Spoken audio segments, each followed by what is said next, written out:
excuse us for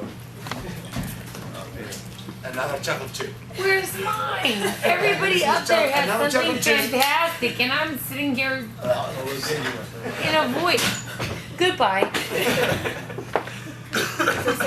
Okay. Trust me, I've heard it 1,000 times. Yeah. So, thank you guys for staying after. This is Ferris. Oh, How do you Hi. spell your first name? my first name is Foxtrot Alpha India Delta Echo. It means Ferris. Ferris al-Baghdadi. It's not my true name. I have to hide behind the name. And by the way, I'm not a guest. I'm sorry. I heard about the show through some friends of friends of friends, and so happened last night we were celebrating our anniversary, 3 years. So we were here, and a friend of mine told me that they have some show about Iraqis, and to be honest with you, I said, fuck that shit. I'm not going there. I'm sick and tired of being a fucking Iraqi. I need to go and watch some Metallica or whatever, and she said, no, let's go there. And I met quite a few very good, I mean, in general. And he was mad at me at the first act because I had to leave. He thought I didn't like the show. Guess what? I didn't fucking like the show. It was horrible. It was real. Because it was real. It was telling the truth. It was horrible because the reality was horrible. And to be honest with you, for a while I was watching Leonardo DiCaprio on Body of Lies.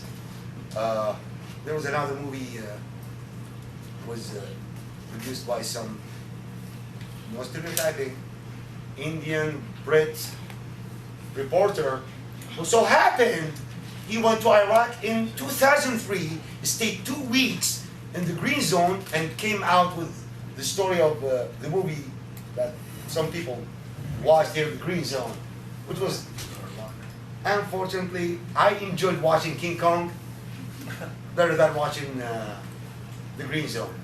This one is not fucking perfect, but I think it was good enough to have me go out last night in the first act crying like a fucking, I'm sorry, I'm a Marine, I'm sorry. I'll watch my language. I'm a Marine. I'm Iraqi. Okay? And I was crying on the sidewalk as like a bitch. I'm sorry. I think That's that what the doesn't comment. count as one of those I was languages. crying. He was mad at me. I mean, later on he told me he was mad at me. And he said, why? Guess what? I'm the Iraqi translator who was left behind and had to travel through 33 countries. Jordan, Syria, Turkey, we call it Turkey, Russia, Belarusia, Zurich, and guess what? I ended up in Sweden. So it was super touching, Sweden. And I remember the first night when the Swedes let me out with my family, I said, are you serious?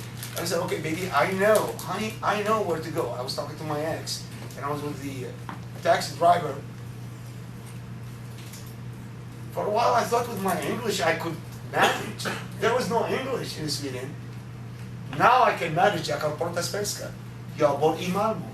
Guess what? I speak 6 languages. Not because I'm smart, because I had to. And in very short words, because I'm limited with 10 minutes, I think.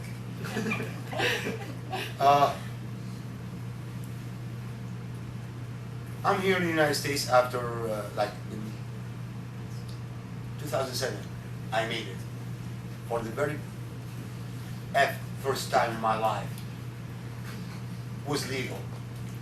And I was carrying my passport, my Swedish passport, flying from Stockholm to San Diego, and I was looking around. I was scared. And my friend was with me and said, what's your problem? I said, man, this is the very first fucking legal passport I have. I don't know if they're gonna accept it or not. And I showed up in first, the worst airport we have in the United States. Guess what? O'Hara Airport. Are you kidding me? I get lost in 2 avenues in Iraq. And now I have to take like 5 trains to get... And you know, I showed up and I said, "Oi, where are you from?" "I'm from Sweden." "I'm 6'2", but I'm not blue eyes blonde. "What is your name?" "My name's Haidar Abu Hussein al-Khazraji." Faris and Baghdadi. "Oh, sir, we got it." Who you got? I'm just a stupid little piece of Iraqi who could manage to make it over here, and you got me. And the confusion, for a while I thought that the confusion that the Americans had in Iraq was just because they were in Iraq. I realized that Americans are confused even in America. Because one guy was telling me, "Stop, stand here, don't move, leave your luggage here." I said, "Yes, sir." I'm Iraqi, third world country. I'm very adapted to the situation. I'll say, "Yes, sir, yes, sir." The other guy comes, "Ho, you, come over here, bring your luggage." I went, I looked, and the other guy came. "What the fuck told you to move your luggage?" "I really don't know. You guys go there, meet somewhere, and come back to me, do some meeting with Bush, Obama, whatever, Clinton, whatever." And came out and say, "Hey, you leave your luggage, move there." It's very simple. It took them like, I'm very honored, sarcastic way, that I showed the Americans my butt in the first 15 seconds. They had me go to some room, take up all my clothes, search everything. And they did it with a female! Jesus Christ! Couldn't you find somebody else? And she was a blonde. You know, Iraqis, we had a crush on blondes. At that moment, I didn't have any crush. I just wanted to go home. And I said, "Yeah, sir, I just want to go home." And he was confused. He said, "Okay, where do you live? Where's home?" Guess what? I really don't have a home. I fought 3, 4, 5, 6 years back in Iraq for the Operation Iraqi Freedom as a translator for a while and a major in Iraqi Special Ops, contracted by some, what do they call that movie? Will Smith and the other guy, Man in Black? Yeah, contracted by some people, Man in Black. And I thought, like, I'm cool. They will say, "Hey, you're there, that's home." There was no home. And it's been like 6 years, almost like 6 years here in the United States on visit. Lisa, can you imagine this?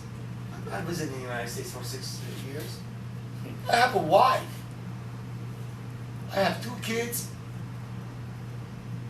And I'm celebrating my 3rd anniversary with temporary visa. And she said, "Okay, let's go, get married, get your papers stamped." No! This is not what I fought for. Not to come over here to find some chick who's madly in love with some stupid, broken tooth Iraqi. I don't know, she's a victim. I don't know what you're doing with me. Seriously. I really don't know. I never claimed to be sane. That's it. So, and she said, "Okay, we can do this and issue you the citizenship." I said, "No, I don't want this citizenship. I really don't want it. I'm a fucking Swedish citizen." Too late, America. Too late. But America is all, I'm sorry, I have to tell you this. America is an option, and this is you hear from an Iraqi. America is an option, is a choice, is a dream, is an attitude. It's not a nation, it's not a country. If you have that belief in your heart, you are a fucking true American. If you don't have it, go back to your Irish, Italian, Sicilian, Moroccan, whatever. America is an attitude, and I believe in this dream. This dream is not true yet.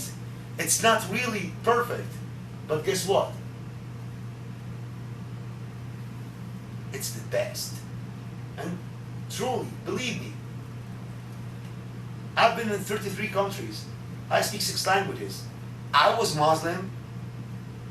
Now I believe in certain, whatever thing up there. Maybe I'll be Jew, Christian, whatever. I really don't know. Because guess what? This is what America is. Regarding the whole thing that the gentleman did here, to be honest with you, everybody here, not me in person, people like Intisar,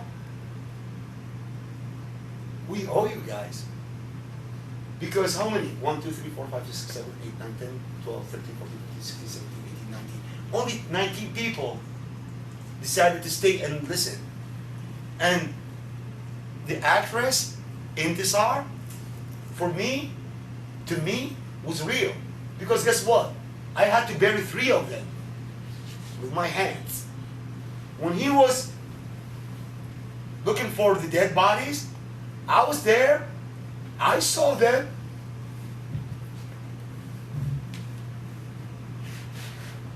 It's so strange that even the smell of the dead bodies, I couldn't smell them here.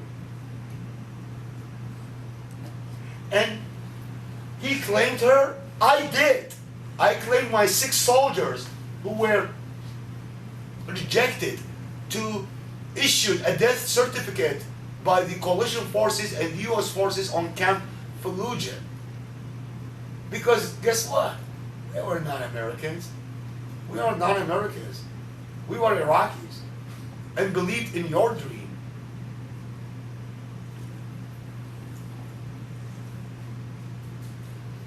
The whole thing, and like a lot of people here try to put it in, you know, I'm not a politician, I'm a soldier. I believe in one country, in one religion, in one faith called freedom. Tell you guys, this is as much as you can get free. You can't get free more than you are here. So when I saw people here, start talking to them and trying to tell them, and I live in Norco, very rednecks, necks. Yeah, I'm working on my English. Next. In the beginning, they rejected me. They didn't want to call me to any, community activity. I was called multiple times. Sad nigger. Actually, the day that I don't call sad, I don't get to call sad nigger, raghead. It's strange. Somebody has to call me a nigger, a sad nigger. Then it's fine. I'm cool. After like 6 months in Norco with the help of my fiance, I realized even those rednecks, they are human, and all what they needed is to interact. And now, if I want to list on the top of my friends, guess what? Stupid rednecks. We throw some hot dogs and drink some beer and watch some horses and sing Kenny Chesney, or I'll play some Iraqi songs and they do choppy. So I realized the war, the whole war, everything, all what we needed is a contact that people wanted to know. It's so sad that only 19 people decided to stay, to listen. But guess what? I'm lucky. I could talk to 19 people. Hopefully I could make a difference with one person right there. Let's hear it. You are the new generation, because my daughter, she's 15 years old, and she believes that America is leading the freedom of the whole universe. And God bless Iraq. God bless America. Amen. Go ahead for your questions. I'm sorry, man. I talk too much. You guys can shut me up anytime. Anyone? Anyone? Please go ahead. I'm really interested in who brought this to the group and how, you know, how the process began. I brought the play. We had, this play has been in my hands for a couple of years. My ambition initially was to produce this in the opening season. And it didn't fall into the line. And so it, as well as, but we got commuted to the second season. And in terms of the directorial hand, it changed because it was, you know, as the season does, it evolves, and it landed in Andre's hands as his first piece to direct, which is a pretty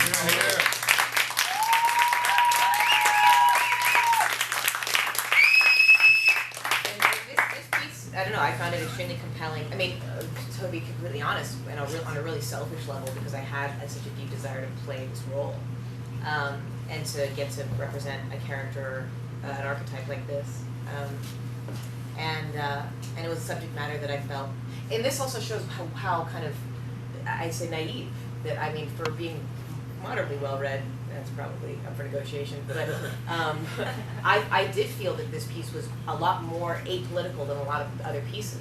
But in reality, you know, and listening to someone who was there, he very clearly saw a very strong political bent into the piece. You know, so that unto itself, like, to have someone like Ferris come and see the show is a blessing. It's a blessing for artists. It's a curse to me. I had to cry 2 times. It's a curse for him and a blessing for us, so truth is subjective, and now we know that. But it's a curse because it was so real. It was obvious, and I mean, everybody who played, you know what? Let me see, what's the RSL? Where's the RSL? I hated you. I hated you so bad last night. I said, You did a good job. I'm gonna kick his ass now when the show will be over.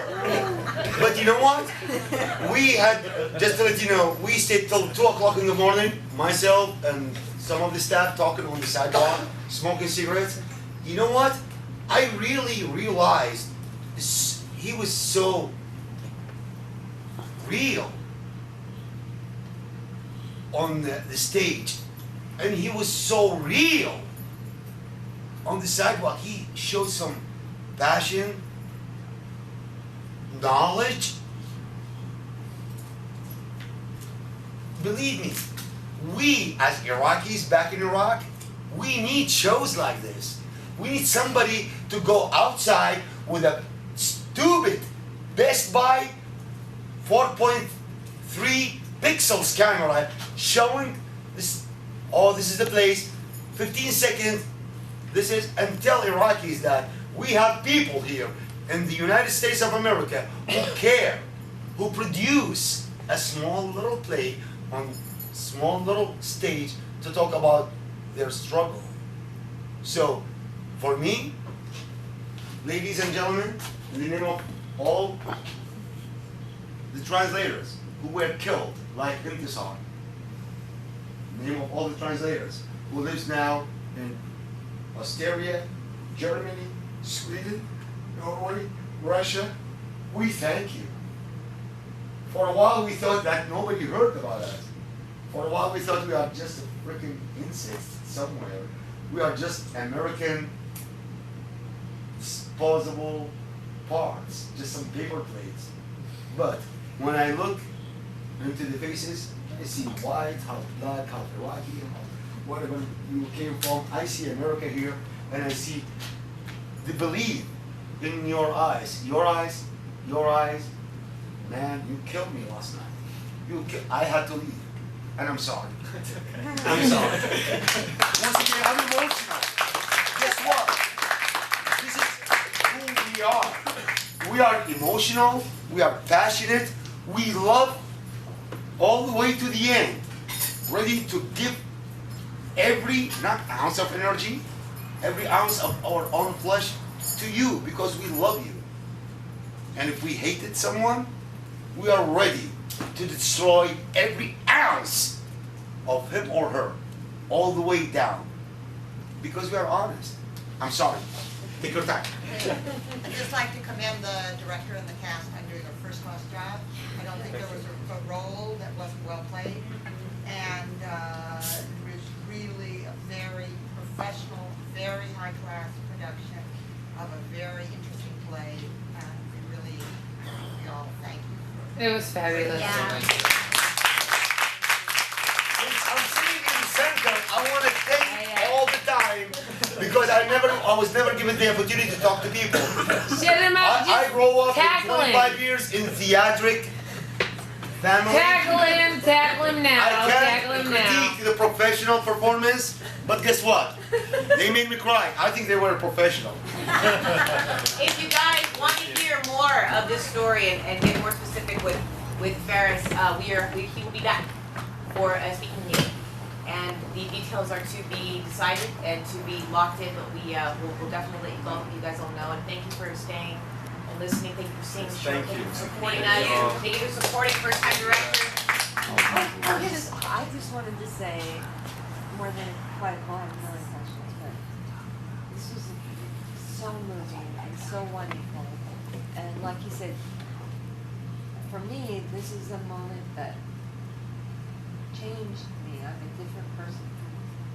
And that's what's so beautiful about art. You know, that it brings people, good art, good performances. It moves people and changes people. I thought all of you were fantastic. I can't believe, but I just wanted to know. It was, I'm gonna be a mess. But thank you so much. I'm sorry to be a mess. That makes us all feel, glad that we do what we do, so thank you. And that's why we wanted to tell the story, because it was unique and it was powerful, moving, and it was real, and it needed to be told. And thank you for everyone that heard it. Thank all of you. Thank you. And I had been stalking Pete for about a year, and I figured out this would be the only way to get him into a show. And it worked out. I mean, we are getting married, and it's worked out well.